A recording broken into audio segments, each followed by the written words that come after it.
우리 사사기는 주로 사사들의 활동을 많이 소개하고 있습니다. 그래서 사사라고 하면 어떤 사람인지 잘 알기 어렵습니다.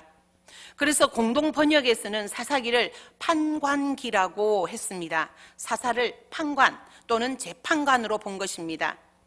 하지만 사사기를 보면 사사는 재판만 담당한 것은 아니었습니다. 오히려 사사기에 나오는 사사들은 군사 지도자인 동시에 그는 정치 지도자였습니다. 특히 사사들의 주된 역할은 위기에 빠진 이스라엘 민족을 구하는 것이었습니다. 사사기는 이스라엘 백성들의 행적을 어떤 틀을 정해서 소개하고 있는 것을 우리는 봅니다. 이 말은 먼저는 이스라엘 백성이 하나님을 떠나서 우상을 섬기며 그들이 악행을 일삼게 됩니다. 그러면 하나님께서 이스라엘 백성들을 징계하셔서 이방 민족의 침략을 받게 합니다. 그런 다음에야 이스라엘 백성은 자기들의 잘못을 회개하고 그리고는 하나님께 구원을 간구하게 됩니다. 그리고 하나님께서는 이스라엘 백성들의 죄를 용서하시고 그리고 그들을 구원해 주십니다. 이처럼 사사기의 순환 구조의 틀을 보면 범죄, 그리고 징계, 회개, 구원, 그리고 망각, 그리고 재범죄라고 하는 순환이 사사기에 6번씩이나 나오는 것을 우리는 볼 수 있습니다. 사사는 바로 하나님께서 이스라엘을 구원하실 때 부름 받았던 사람들인데 오늘 첫 번째 사사가 바로 오늘 말씀에 나오는 온니엘입니다. 온니엘은 오늘 말씀이 아니면 어떻게 사사가 되었는지를 잘 알 수 없는 사람이었습니다. 또 그만큼 우리에게 별로 익숙하지도 않은 사람이지요. 온니엘이 살던 시대에도 이스라엘 백성은 하나님 앞에 큰 악을 행하였고 하나님께서는 그 징계로 이스라엘 백성을 그들의 적이었던 메소포타미아의 왕 구산 리사다임을 통해서 8년간의 징계와 그리고는 이스라엘 초대 사사인 온니엘을 통한 구원을 오늘 본문에서 소개하고 있습니다. 좀 더 구체적으로 살펴보면 먼저 하나님께서는 당신을 버리고 바알과 아세라를 숭배했던 이스라엘을 이방 족속의 손에 붙이셨습니다. 그러자 이스라엘은 8년 동안을 구산 리사다임의 지배 아래서 그들이 신음했고 마침내 그들은 하나님께 부르짖게 됩니다. 이에 하나님은 갈렙의 조카이자 사위인 온니엘을 이스라엘의 초대 사사로 그를 세워 이스라엘을 구산 리사다임의 손에서 구원하시고 그리고 그 이후에 40년 동안의 평안을 누리게 하신 것입니다. 오늘 이러한 내용의 본문이 오늘 우리에게 주시는 교훈은 무엇인지 우리는 말씀을 통해서 살펴보고자 합니다. 7절을 보면 이스라엘 자손이 여호와의 목전에 악을 행하여 라고 하였습니다. 그런데 이 표현은 사사기 전체를 통해서 이스라엘 백성의 죄악상을 기록할 때마다 반드시 등장하는 표현입니다. 그렇다면 여러분, 이것은 무엇을 의미하는 것일까요? 이스라엘 자손이 여호와의 목전에 악을 행하여. 이것은 하나님께서 이스라엘의 모든 행위를 낱낱이 보고 계심을 의미한다고 봅니다.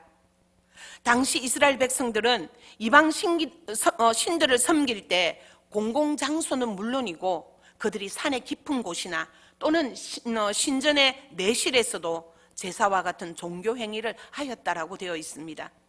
그리고 그들은 그러한 행위를 하면서도 설마 하나님이 보고 계신다는 생각은 그들은 꿈에도 하지 못했을 것입니다.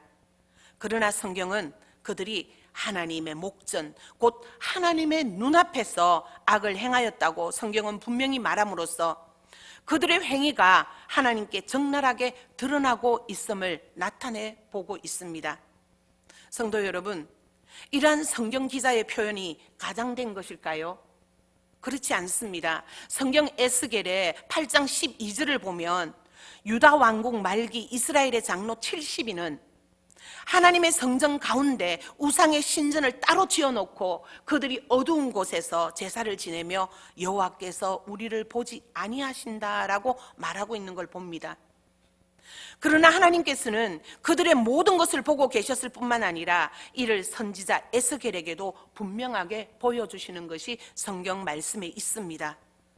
성도 여러분, 사람들은 흔히 하나님이 눈에 안 보이므로 하나님이 안 계신다거나 하나님이 계셔도 엄밀한 곳에서 일어난 일은 볼 수 없는 것처럼 생각합니다. 하지만 그것은 지극히 유한한 인간의 제한된 사고에서 나온 어리석은 착각에 불과합니다. 여러분, 우리의 귀와 눈은 누가 지으셨습니까? 하나님이 지으시지 않으셨습니까? 그러므로 귀를 지으시니가 어찌 듣지 않겠으며 눈을 지으시니가 어떻게 보지 않으실 수 있습니까? 하나님은 시 공간을 초월해 계시는 초월자이십니다. 따라서 하나님은 우리의 모든 것을 보고 아실 수 있습니다. 그러므로 이 세상에는 실로 우리가 하나님의 낯을 피할 곳은 그 어디에도 없습니다. 따라서 우리는 언제나 우리가 하나님 앞에 서 있음을 알아야 합니다. 우리는 우리의 안고 일었음과 우리가 행하는 선악간의 모든 일을 엄밀하게 그러나 불꽃 같은 눈으로 지켜보고 계시는 하나님 앞에서 언제나 공과 의를 행하는 삶을 살아감으로써 우리가 장차 임하실 주님 앞에 온전한 모습으로 설 수 있도록 우리는 항상 깨어 있어야 합니다.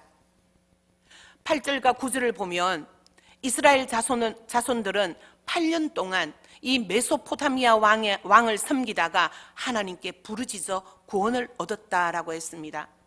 그런데 본문은 이스라엘 자손이 섬긴 이 구산 리사다임이라고 하는 이 왕의 이름은 아라비아 지역의 한 지명이 구산이라고 합니다.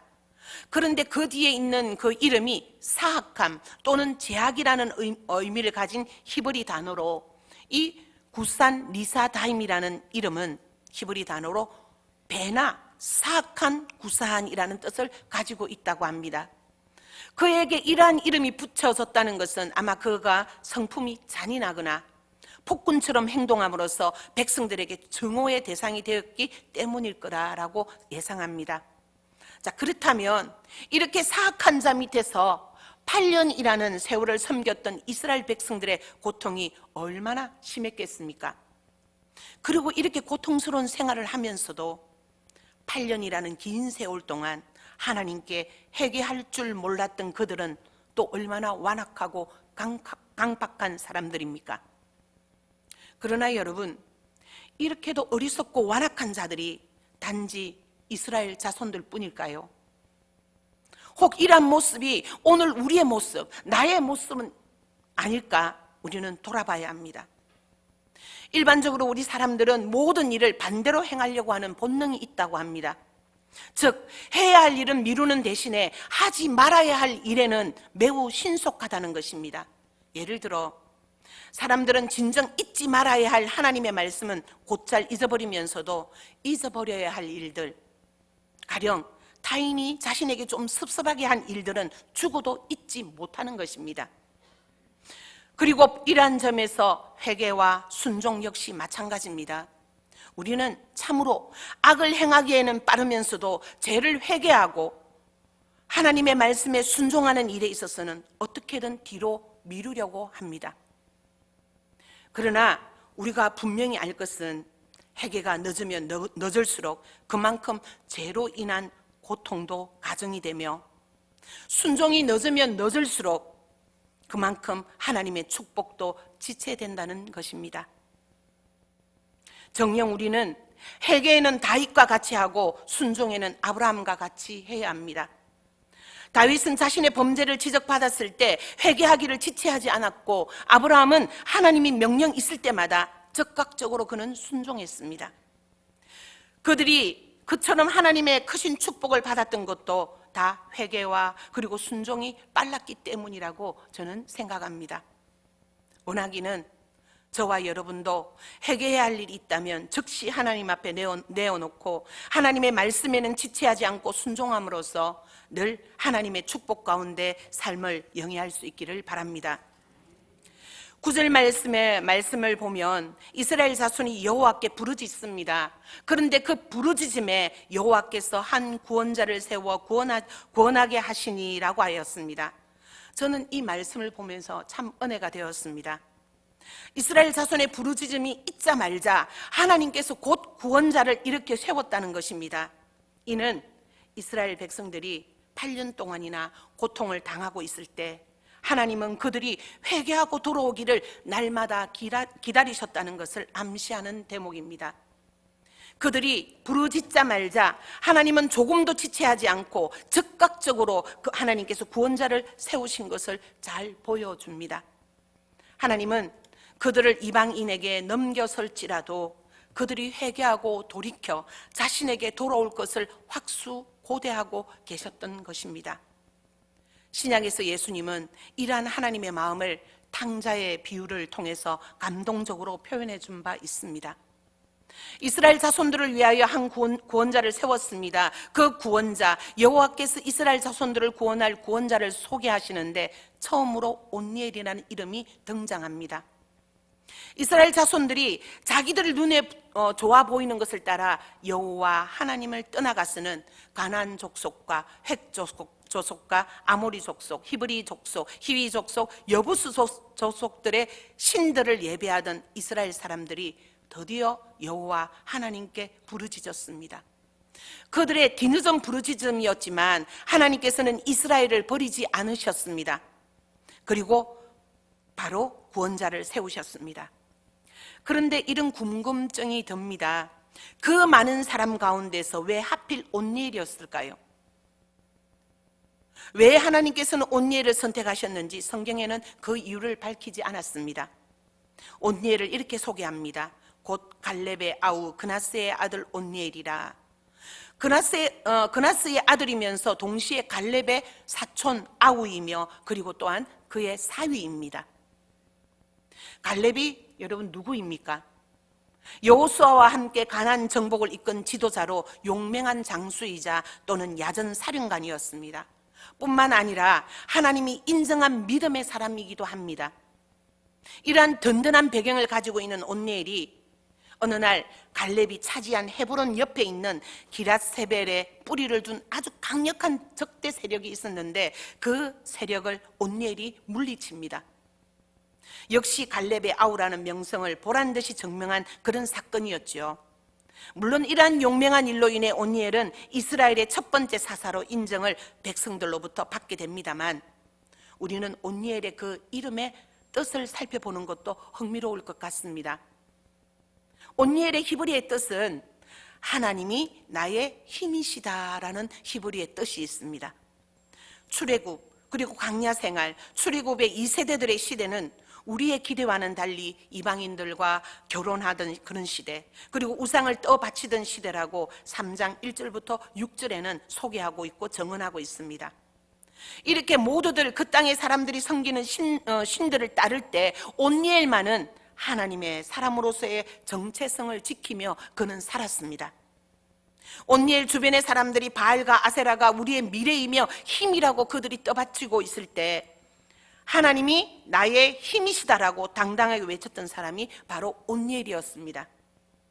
그래서 하나님의 영이 온니엘에게 임하였고 그래서 사사로 부름을 받은 것이지요. 하나님의 영은 부자기로 선택된 아무에게나 복권 당첨처럼 주어지는 것이 아닙니다. 준비된 사람, 고백하는, 그리고 그 고백대로 사는 사람에게 하나님의 영이 임하신다는 것입니다.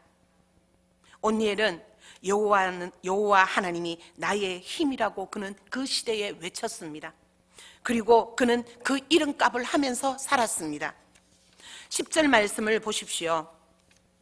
여호와의 영이 그에게 임하셨으므로 그가 이스라엘의 사사가 되어 나가서 싸울 때에 여호와께서 메소보다미아 왕 구산 리사다임을 그의 손에 넘겨주심에 온니엘의 손이 구산 리사다임을 이기니라. 이 말씀의 가장 중요한 핵심이 무엇입니까? 물론 온니엘이 구산 리사다임을 이겼다는 것도 중요한 사실입니다. 하지만 그보다 더 중요한 사실이 바로 여호와의 영이 그에게 임했다는 것입니다. 구산 리사다임을 이긴 것은 그 결과입니다. 온니엘이 하나님의 부르심을 받고 사사가 된 것부터가 하나님의 영이 그에게 임했기 때문입니다.